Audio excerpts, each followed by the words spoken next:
I never thought my 12-year-old son would be the one to make me see what was right in front of me the whole time. We were sitting at the kitchen table on a Tuesday night, him doing homework while I pretended to review some work emails, when Felix looked up from his math worksheet and said it. "Dad, I see how he looks at you." Just like that, matter of fact, the way kids say things that completely shatter your carefully constructed reality. I knew exactly who he meant. There was only one he in our lives who looked at me any particular way at all. Theo, my best friend for the past 3 years, the guy who showed up at our door every Saturday morning with coffee and bagels, the one who taught Felix how to throw a curveball in the backyard, the man I'd been lying to myself about for longer than I wanted to admit. My hands froze over my laptop keyboard. "How does he look at me, Bud?" I asked, trying to keep my voice steady, casual, like my heart wasn't suddenly hammering against my ribs. Felix shrugged, erasing something on his worksheet. "Like you're the only person in the room, like Mom used to look at you before." He said it so simply, without any judgment or confusion, just an observation from a kid who'd been watching more carefully than I realized. Before the divorce, before the cancer took her 2 years later, before it was just me and Felix figuring out how to be a family of 2 in this too big house with too many memories. I should probably back up and explain how Theo even became part of our lives, because it wasn't some dramatic moment or love at first sight thing. It was so gradual, I didn't see it happening until I was already in the middle of it. We met at a parent-teacher conference of all places. I was there for Felix, running late as usual, still in my work clothes and probably looking as frazzled as I felt. Theo was there for his niece Maya, who was in Felix's class. We ended up sitting next to each other in those tiny chairs outside the classroom, waiting our turn, and he made some joke about feeling like a giant in a doll house. I laughed, actually laughed, which I hadn't done much of back then. We started talking. He asked about Felix. I asked about Maya. Turned out he'd been raising her for the past year after his sister got deployed overseas. So we were both doing this single-parent thing, both fumbling through homework help and permission slips and trying to remember which day was pizza day at school. We exchanged numbers, started texting about school stuff, then about other stuff. Then we started meeting up for coffee while the kids were in class. Then the coffee meetings turned into weekend hangouts with the kids. Then somehow, without me really noticing when it happened, Theo became the person I talked to every day. The person I wanted to tell things to, the person whose opinion mattered. But I never let myself think about what that meant. I was straight. I'd been married to Sarah for 10 years. I'd loved her completely. The fact that I looked forward to Theo's texts a little too much, or that I noticed the way his eyes crinkled when he smiled, or that my whole day felt better when he was around, none of that meant anything. That's what I told myself anyway. After Felix's comment that Tuesday night, I couldn't stop thinking about it. I started noticing things I'd been carefully not noticing for months. The way Theo's hand would linger on my shoulder just a second longer than necessary. How he always positioned himself next to me when we sat down, our knees almost touching. The way he looked at me when he thought I wasn't paying attention, this soft expression that made something in my chest feel too tight. And worse, I started noticing my own reactions, the way my pulse quickened when his name showed up on my phone, how I found excuses to be near him, the fact that I'd started buying a specific brand of coffee just because he mentioned once that he liked it, the way I caught myself watching him play catch with Felix in the backyard, thinking about how natural he looked here, in our space, in our life. That Saturday, Theo showed up at his usual time. 7:30 in the morning, 2 coffees in hand, that easy smile on his face. Felix let him in and immediately dragged him to the backyard to show him something, leaving me standing in the kitchen with my coffee, my thoughts spiraling. I watched them through the window. Theo crouched down to Felix's level, examining whatever rock or bug or treasure my son had found. The morning light caught in his dark hair.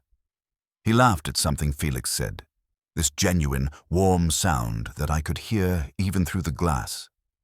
And I felt it, this wave of want so intense, it actually made me take a step back from the window. I wanted this. Not just his presence in our lives as a friend, but him. I wanted to wake up to him every morning. I wanted the right to touch him whenever I felt like it. I wanted to fall asleep next to him and kiss him goodbye and introduce him as mine. The realization hit me so hard I had to grip the edge of the counter. I was in love with Theo. I was in love with my best friend. I was in love with a man. The panic came next, fast and overwhelming. What did this mean about me? About my marriage to Sarah? Had I been lying to myself my whole life? Was I gay, bisexual? Did the label even matter? And what about Felix? What would people think? What would my parents say?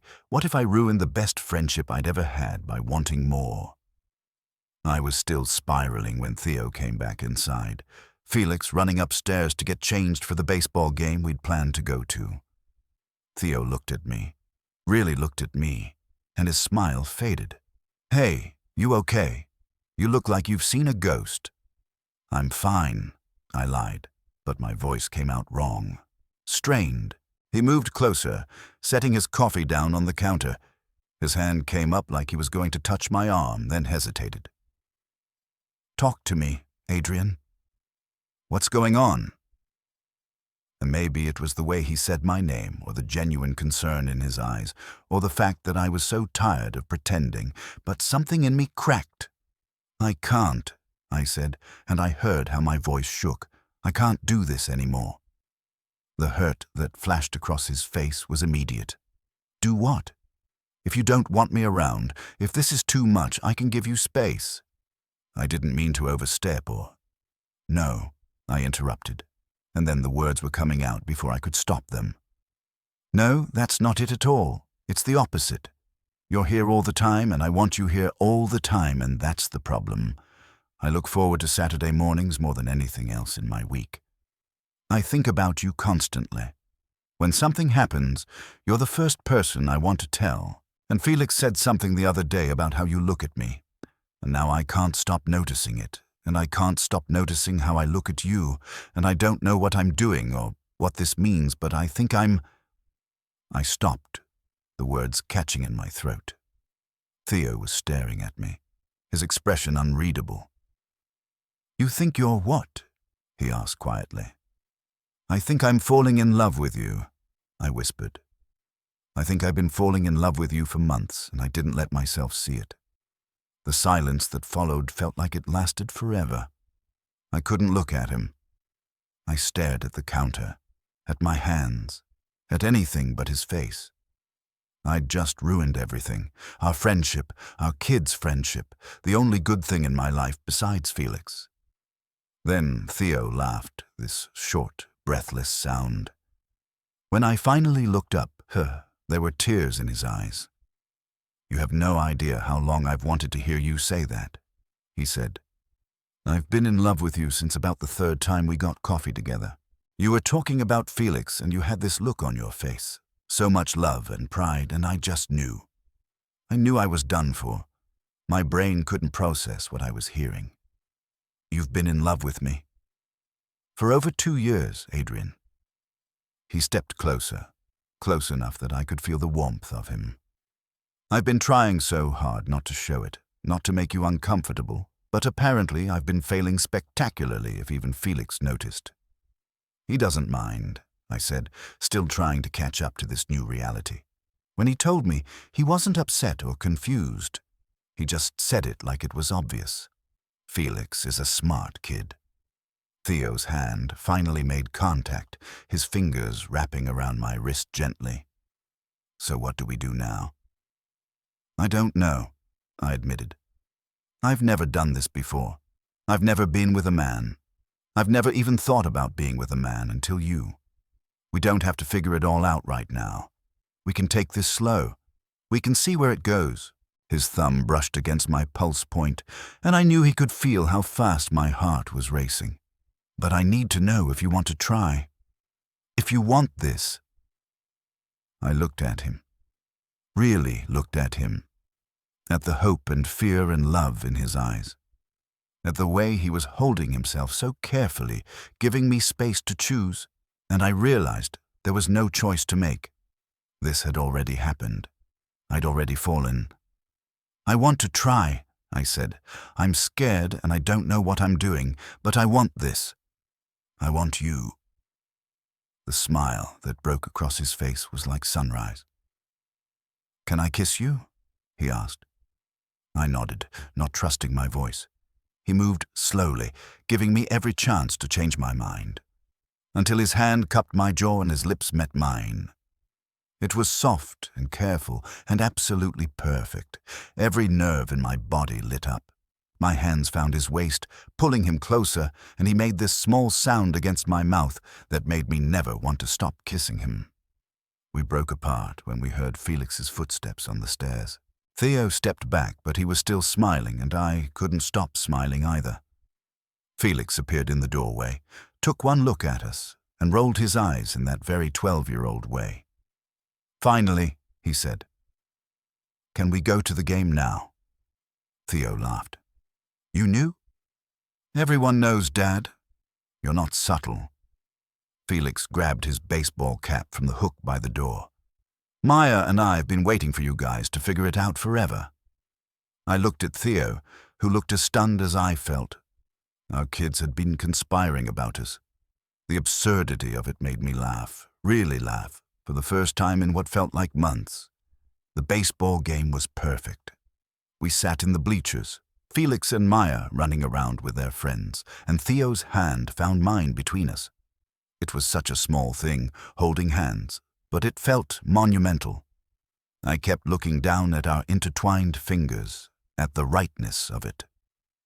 "You okay?" Theo asked at one point. "Yeah," I said, and meant it. "I'm really okay. The next few weeks were a learning curve." We told Maya first, since Felix already knew. She hugged both of us and told Theo it was about time. We started going on actual dates, just the two of us, while the kids had sleepovers. We figured out how to be together, how to navigate this new aspect of our relationship. There were hard moments, too. I had a panic attack the first time Theo stayed over, overwhelmed by guilt about Sarah, about moving on, about everything changing. He held me through it, reminded me that loving him didn't mean I hadn't loved her, that I was allowed to have this. I came out to my parents on a Sunday afternoon phone call. My mom cried, but not for the reasons I expected. She said she just wanted me to be happy, and if Theo made me happy, that was all that mattered. My dad was quieter about it, but he asked to meet Theo properly, as my partner, which I took as acceptance. The hardest part was my own head. I had to unlearn a lot of assumptions I'd made about myself, about what my life would look like. I had to get comfortable with the fact that sexuality could be fluid, that falling in love with a man didn't invalidate my past or require a specific label. I was just me, and I loved Theo. That was enough. 3 months after that first kiss, Theo and I were cleaning up after dinner while the kids did homework. He was washing dishes and I was drying, this domestic routine we'd fallen into. The evening light was coming through the window, golden and warm. I watched him, humming along to the radio, completely at ease in my kitchen, in my life. "Move in with us," I said suddenly. He turned to look at me, hands still in the soapy water. "What?" "Move in. You and Maya. This house is too big for just me and Felix anyway. You're here most of the time already. The kids would love it. I would love it." I took a breath. "I love you, and I want you here. Always." Theo's eyes were bright with tears. "Are you sure?" "That's a big step. I've never been more sure of anything." I set down the dish towel and moved closer to him. "You're it for me, Theo. I don't want to waste any more time." He kissed me then, soapy hands and all, deep and full of promise. "Yes," he said against my lips. "Yes, we'll move in. I love you so much." Felix appeared in the doorway. "Does this mean Maya and I can finally share the big room upstairs?" We broke apart, laughing. "You've really had this all planned out, haven't you?" I asked.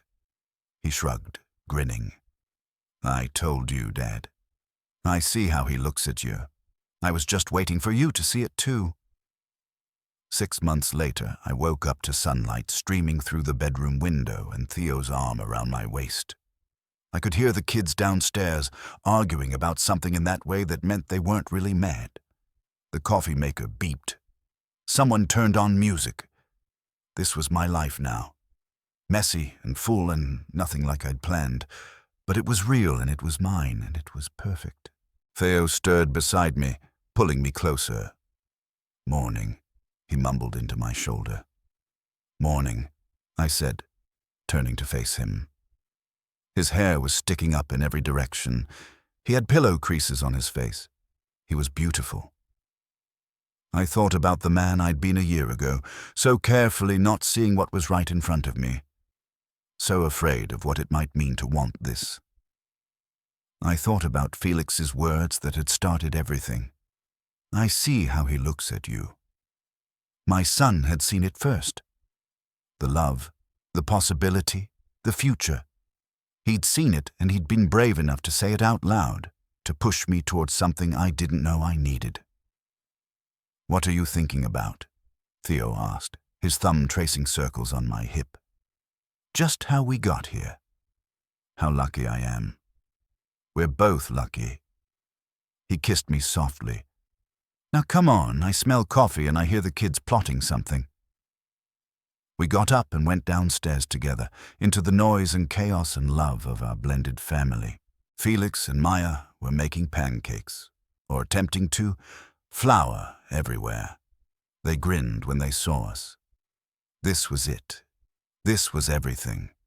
And it had all started with my son seeing what I couldn't let myself see. That love doesn't always look like you expect it to. That sometimes the person you're meant to be with is the one who's been there all along. That it's never too late to be honest about what you want, who you love, who you are. I pulled Theo close as we watched our kids argue about pancake flipping technique. He looked at me with that expression Felix had noticed first, the one I now recognized and returned. Like I was the only person in the room. Like this was exactly where we both belonged. And you know what? It was.